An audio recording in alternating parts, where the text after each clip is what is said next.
The finding that really stopped me in the tracks is the steep climb for women of color. I, as other women of color, expected to see a very low representation, but paired with such an unequal experience day to day was shocking and was hard to read.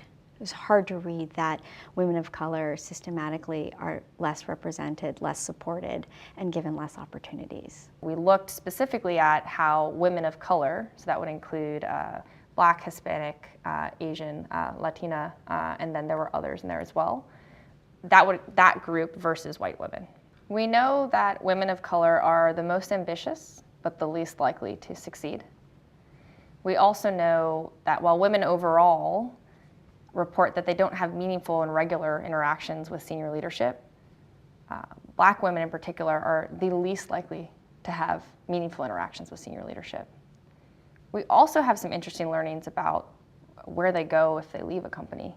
So they're much more likely to actually say they want to go out and try to start something on their own. So you see this entrepreneurial flair and this entrepreneurial notion in they're seeing challenges in the workplace and they have a steeper path to advancement. The pipeline data shows us that in terms of their representation at the beginning and every promotion along the way.